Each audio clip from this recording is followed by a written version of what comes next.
Let's talk a little bit about black history, and let's start with a map. This is a map of the area around the Mediterranean Sea. Up here we have Europe. Here's Africa. I think you can see on your screens that in this area of Africa that I'm pointing to is a desert. This, of course, is the Sahara Desert. The territory to the north is fertile, and the territory to the south is fertile. In fact, it's very fertile. Now let's talk about empires. The first great empire in Western civilization was probably Egypt, over here. Not much is known about the early Egyptian empire. There's lots of speculation. But in the process of time, the empire passed. Israel was great for a short time, but that didn't last either. Now, I don't have to tell you that a great empire arose in Greece. Most historians of intellectual Western history trace the history of Western intellectualism to Greece. Now, the Greek Empire didn't last too long, a number of centuries. One could reasonably ask why Greece became so great and why it was unable to hold on to its greatness. One could write whole books on that subject, and I'm sure that lots of such books have been written. But the fact of the matter is that for whatever reason, the Greek Empire rose, the Greek Empire fell. Subsequently, Western civilization moved over here to Italy. That's, of course, what we now call the Roman Empire. The Roman Empire at its peak stretched from Spain all the way around the Mediterranean, encompassing Arabia and parts of northern Africa. The Roman Empire lasted longer than just about any other, better part of 1,000 years. But in the process of time, Rome passed as well. There was a Persian Empire, which had its roots over here in Persia, actually over here, Iran. The Persian Empire at its peak stretched from Egypt, encompassing most of the Middle East, just about up to Greece. And the Persian Empire passed as well. The end of the Persian Empire came, I guess around the year 640 or so, when the armies of Muhammad began to conquer the Middle East, a process which was completed with lightning rapidity. So the next great empire was the Empire of Islam, an empire which, in many respects, has not ended to this day. It arose in Saudi Arabia, immediately conquered the entire Middle East, conquered Persia. The Persian Empire was Zoroastrian in religion. They got rid of that, replaced it with Islam. They tried desperately to get into Europe at this end and failed, but what they did do was they came across North Africa, and North Africa fell to the Muslims. It fell quickly, so that by the year 710, they were over here at the Straits of Gibraltar. That was only, about 60 years after the death of Muhammad. It took them only 60 years to conquer the entire Middle East and get over to this point right here. This puts us at the year 710 AD. Now, in the year 710 AD, a fellow by this name, let's get him to stand up a little better, Tariq ibn Ziyad, means Tariq, the son of Ziyad.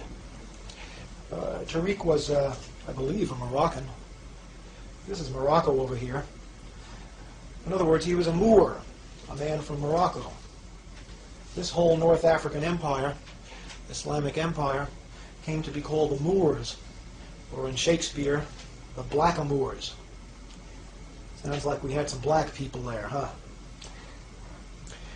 Tariq took the armies of Islam across the Straits of Gibraltar and landed on the Rock in the year 710 AD. You'll never guess what he did next. He burned the boats. He made up his mind that if his armies of Islam could not conquer Spain, they weren't going home.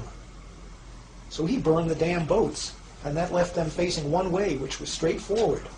And in the year 710, they swept across the Iberian Peninsula, and they took the land that we now call Spain for Islam.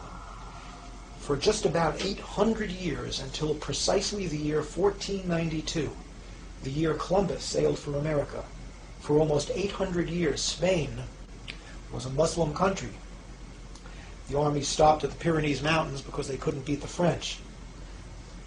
In honor of his conquest, they called what is now called the Rock of Gibraltar Jabal al-Tariq, which means the Mountain of Tariq.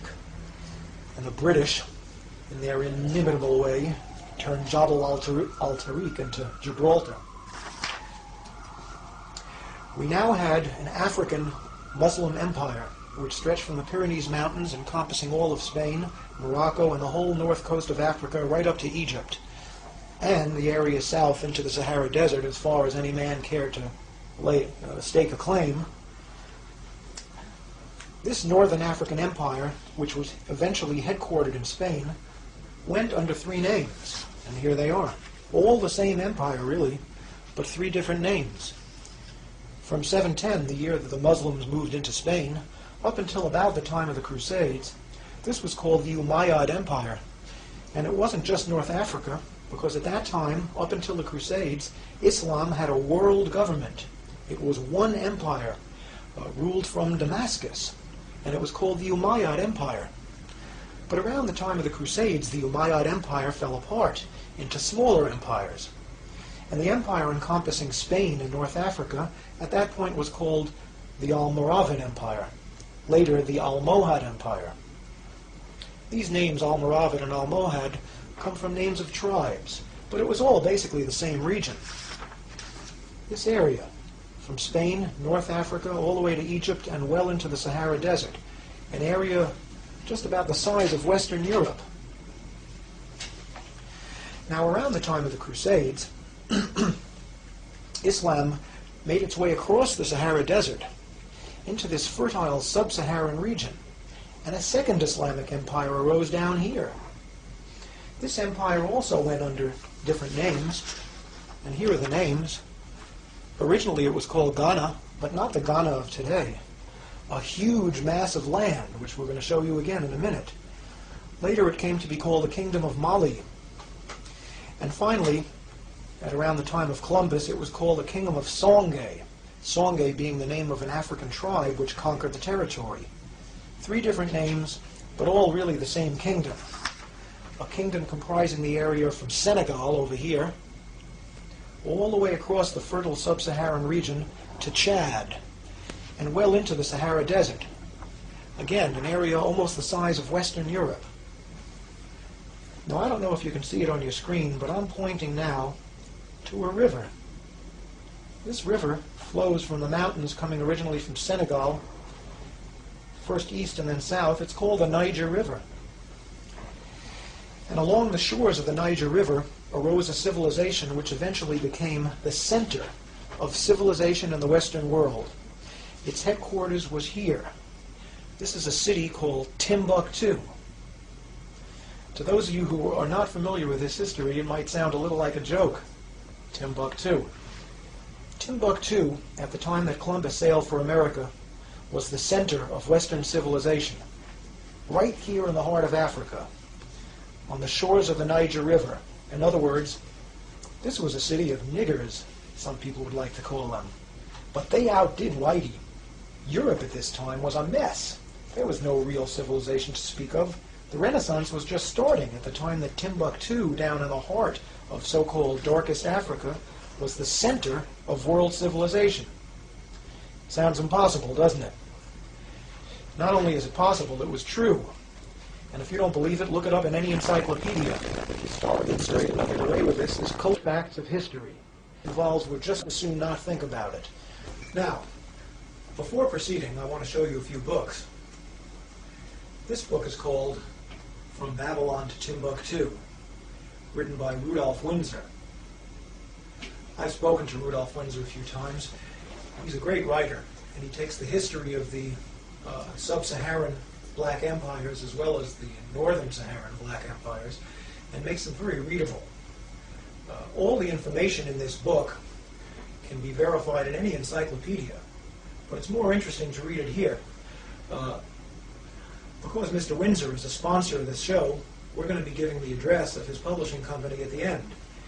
You can also obtain this book in many black bookstores or street stalls which cater to black books, although you won't necessarily be able to find this in Barnes & Noble. Great book. Here's another book which is a big source of information for me. It's called World's Great Men of Color And this is a book you shouldn't have too much trouble finding in a library or elsewhere. It was written by J.A. Rogers, one of the great black writers of the early 20th century. Finally, here's a book that I'd love to be able to talk about, but I doubt there'll be time. It's called The Sign and the Seal by Graham Hancock. It was a bestseller for its genre not too long ago. It tells the story of the Ark of the Covenant. And if you're like me, by the time you finish this book, you're going to believe, as the author believes, that the Ark of the Covenant is in Ethiopia, where it's been for thousands of years. That is, God, if Mr. Hancock is correct, gave the Ark of the Covenant to niggers. Think about that. Of course, a lot of people don't believe that. I'm not 100% sure it's true myself, but I'm about 90% convinced. In any event, I don't think we're going to have time to talk about the Ark today. Let's talk about Spain during the Middle Ages. I want to read something to you. I want to read you a little passage about Moorish Spain as Europe's cultural center. Although the white Christians of Spain deeply desired during this entire period to expel the blackamoors from their country, it is nevertheless an undisputed historical fact that medieval Spain was the cultural, educational, and scientific center of Europe. The Moorish kings lived in castles of highly polished marble, with elaborately carved walls and beautiful mosaic floors, while European kings lived in cold, damp castles of unfinished stone, crude by comparison. The streets of Spain's capital city, Córdoba, were well paved and completely illuminated by public lights, at a time when the streets of London were dark and covered with mud. The Moors possessed all the knowledge of ancient Greece, which was lost to Europe until the Renaissance. They made important contributions to philosophy, medicine, mathematics, chemistry, astronomy, and botany. Doesn't sound like such a dark age after all, does it? There were academies for the rich, free schools for the poor, and libraries containing books from all over the world. The Jews of medieval Spain got along famously with the Muslims, and for them the sojourn in that nation is remembered as being the second most glorious period in their history, exceeded only by the glory of the reigns of David and Solomon in ancient Israel. Medieval Spain was the time and place of Maimonides and many of the other great Old Testament scholars whose works constitute the foundations of modern Jewish thought.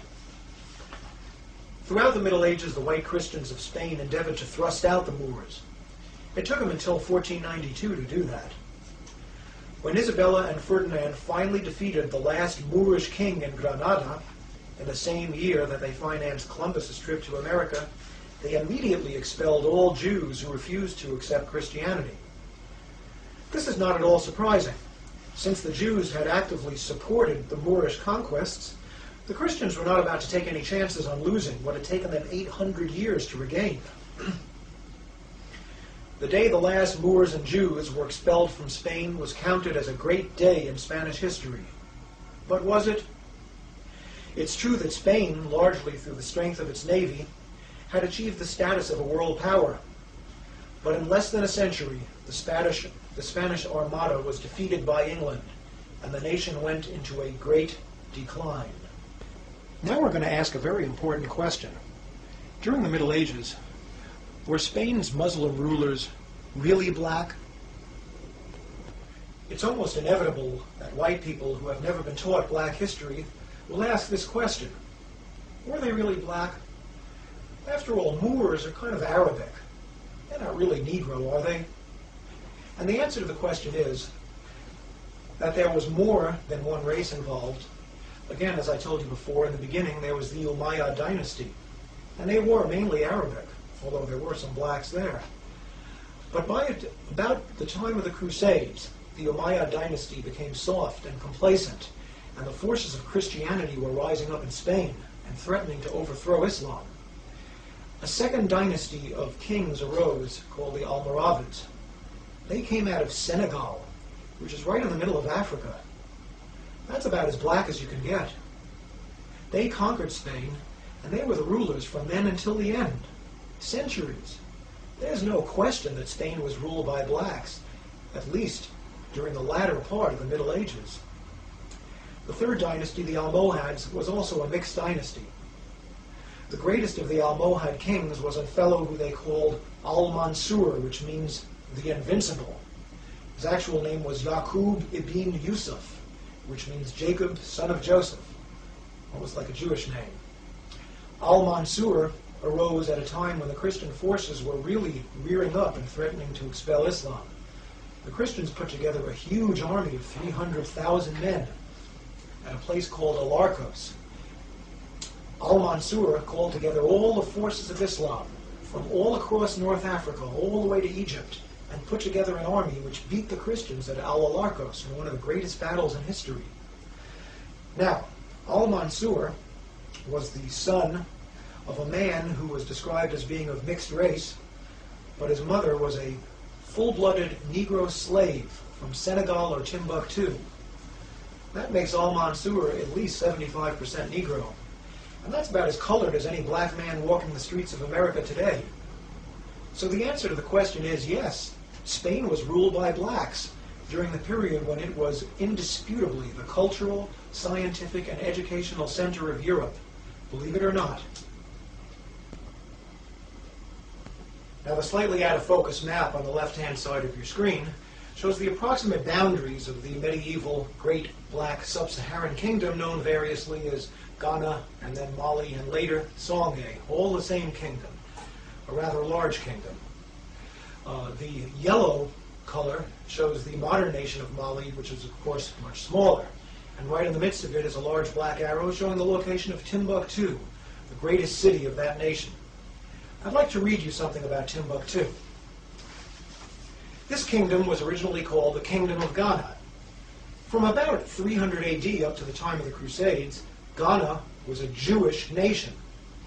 This has been documented by the writings of one Eldad the Danite, whose works constitute the main historical source of information for this time or place. So this was a Jewish kingdom. Did you know that there were Jewish kingdoms in Africa? After North Africa was converted to Islam, an immensely lucrative trade developed between Ghana and the Islamic states to the north. In other words, the empire that was centered in Spain, which we talked about. At first, the Ghanans traded gold, then iron, which was used to make weapons. Eventually, they traded grain, which proved to be the most lucrative of all. Shortly after the year 1000 AD, the kings of Ghana converted to Islam. Subsequently, the city of Timbuktu became the center of trade for the entire world, not just Africa.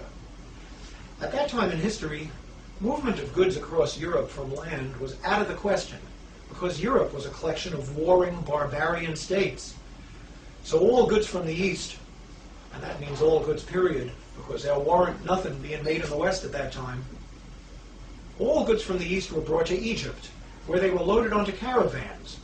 The caravan routes all converged at Timbuktu, which, by the 15th century, had become one of the wealthiest cities in the world. From Timbuktu, the goods were transported 1,000 miles to the Atlantic coast, from where they were loaded onto ships bound for Europe. In the 14th century, the University of Sankore was founded at Timbuktu, and this city began to become one of the world's leading centers of academic learning. Ghana, which by then was known as Songhai, came to be known as the Mecca of the Sudan. By the year 1500, this empire in the heart of so-called darkest Africa had become the center of the Islamic world, at a time when the Renaissance in Europe had barely begun.